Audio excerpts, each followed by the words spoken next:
Hey, guys. All right. Whew. Guys, I'm going to give you my top 3 reasons as to why you might find yourself in the middle of a smear campaign and you've become a target of a campaign of smearing. Some people might say it's because they ruffled some feathers or they dated a cop or something and they didn't go well and they put them on a list. And you know what? Maybe there's a slight reason that's why, but I don't really think that's the reason why. I think there's more to it. And the reason why is because when you become a target of a smear campaign, especially involving these occult groups that pretend to be, something they're not, they put a lot of time and money into smearing you. And I just don't think if it was just because you slept with the wrong person, I just don't think that's enough. But I'm gonna tell you what I think it is. 1, you may be a part of some big trust fund that you have no idea about. Why do you have no idea about it? Well, because your family has fraudulently found a way to keep you away from it. They usually do this by making some case that you can't handle the money. Maybe they'll convince somebody that you're mentally challenged, or that you're a druggie, or maybe they can find some way to get you locked up and you're a criminal. Yep. They'll do this so that they can have permanent access to some money that you have no idea about. That's one reason. The second reason, and this is going to tie into the first reason. The second reason, you just had a child. And guess what that child is to you? Your heir. What does that mean? Well, if there was any clause in this trust for it to be inherited to your descendants, guess what? There's no reason for you to be in the picture anymore now, is it? Oh yeah. Pretty sick stuff. Who would think like this? Unfortunately, a lot of people would. Yeah. Okay? And then number 3, and it kind of relates to the first one. You got a big old life insurance policy on your head that you don't know anything about either. Probably got taken out when you were a small child, because you don't have to sign anything like that when you're a small kid. And by the time you're an adult, all the suicide clauses and, it'll be paid for by then. Clause will be finished and the policy will probably be fully funded. Yeah. So what do evil people do? They put you in a smear campaign. And then they start messing with you mentally. They're not just going to attack you. They're cowards. But what they'll do is provoke you enough to where you'll do something. And then they'll make the case, see, I told you that person wasn't stable. And because they've been smearing you so hard in your community, people are just going to believe it. They'll just go, well, yeah, I guess so.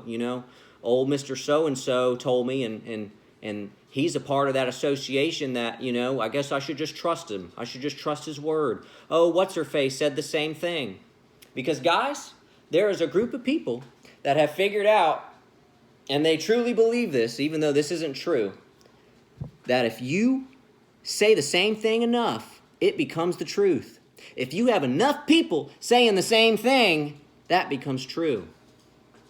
But the thing is, guys, is that's not how truth works. No, not at all.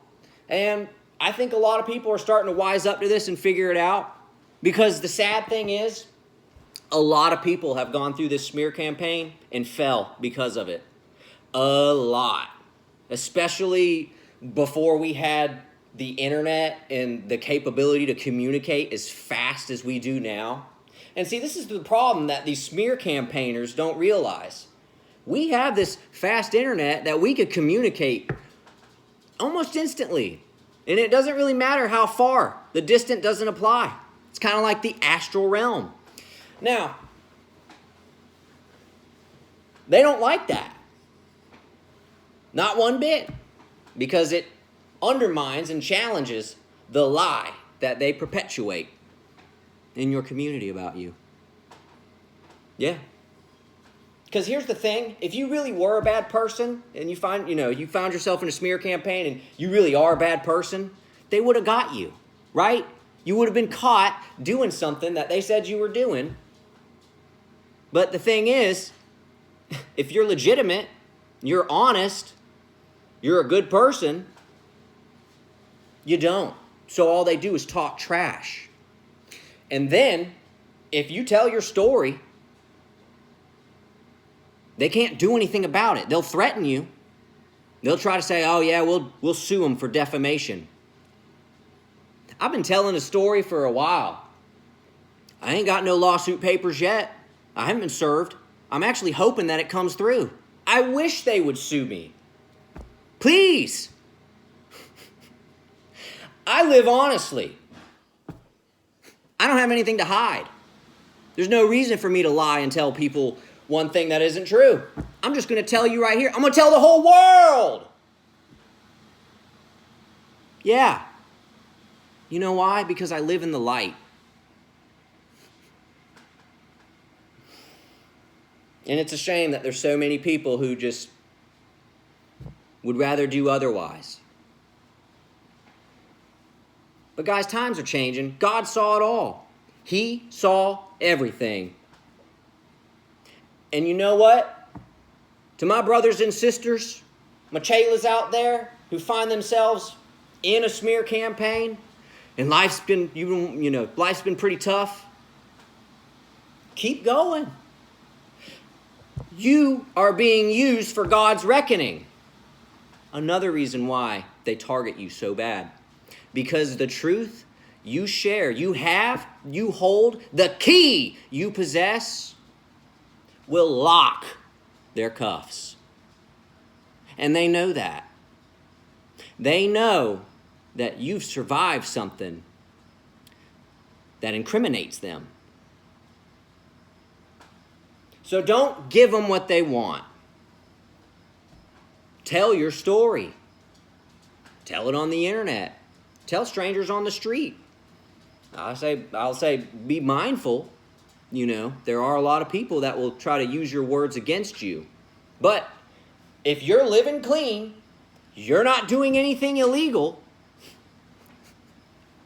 you have the right to speak. Don't be violent.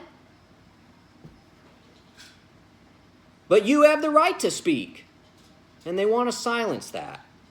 Because they want to be the only ones talking. Well, the thing is, they've said enough.